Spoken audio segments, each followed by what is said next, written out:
We recently featured dog adoption on Connecticut Style, and today we're giving equal time to homeless cats and kittens who are scavenging for food and struggling to survive.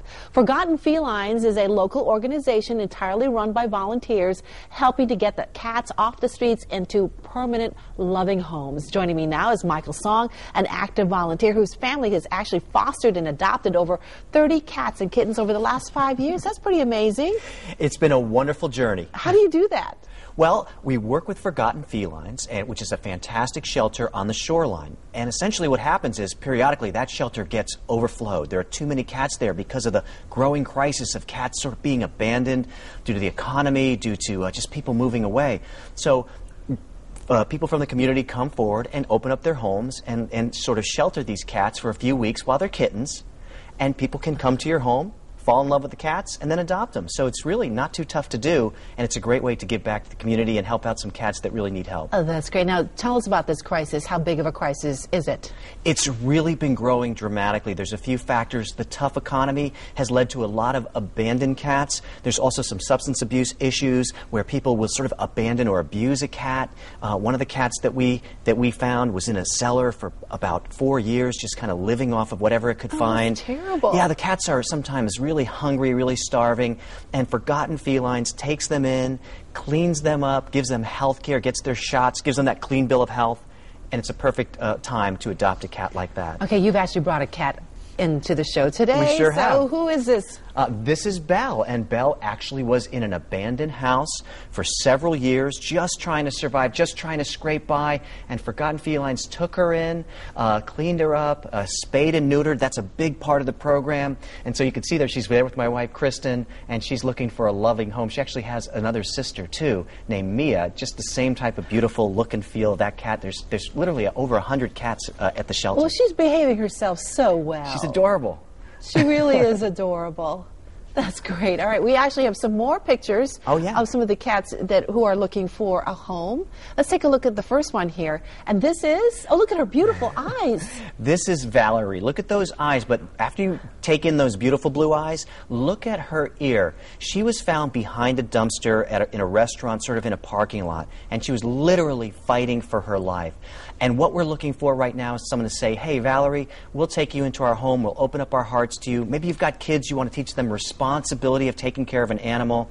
All that you have to do is go to ForgottenFelines.ct.org, and you can see all the beautiful pets that are out there. And there's some more of the Toby. cats.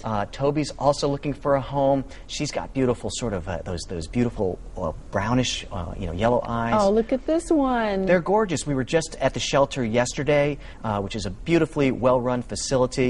And you can go there, or you can go to some of the places that are fostering the overflow cats. But it really has reached a crisis.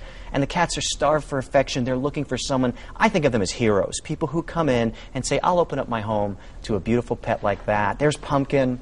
Pumpkin's been there for a while. It's a temporary sanctuary. So we're really eager to get people involved and have them come down. The cats are well worth it. The time is well spent. So what happens here? Do people find the cats and bring them to the organization? How does that work? Lots of times it is a question where people say, you know what, there's a house on my street. We see there's 3 or 4 cats there one week, and the next couple of months suddenly there's 8 or 9. When cats aren't spayed, when they're not neutered, they multiply. And of course now you've got 80 cats, 60 cats, all fighting for a little bit of food. It's a terrible situation. It's not healthy. So Forgotten Felines does an amazing job of making sure every cat gets a clean bill of health from a veterinarian. They get their shots. They get what they need.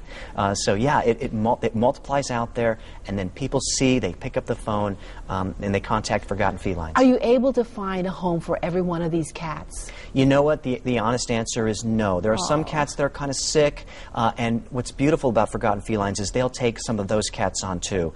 But most of them we're pretty lucky with. But right now, in particular, with the winter coming, we're seeing a overflow in our main shelter, and that's why we're hoping people go to the website and check it out, because you might find a companion for the next 10 years of your life, and believe me, they'll give you as much love as you give them. And do you need more volunteers as well? We do. As a matter of fact, we have a family of volunteers, and I can't say enough about the people who give up their time out of a busy day to come in and help out. There's lots to do, giving medications to the cats that aren't well, just feeding them, making sure they find a home. But absolutely, we need volunteers, and you can also donate on the website as well. If you're just thinking, hey, now that's a good cause, helping out cats who are desperate, who really need help, you can go to the website and contribute as well. Again, that website is? ForgottenFelinesCT.org. CT.org. And that's, this actually also, I think, involves all the shoreline towns, or is it throughout the state? Well, it's Brantford to Essex right now. Okay. It started with just one caring person 15 years ago. It's moved to 10 towns on the shoreline.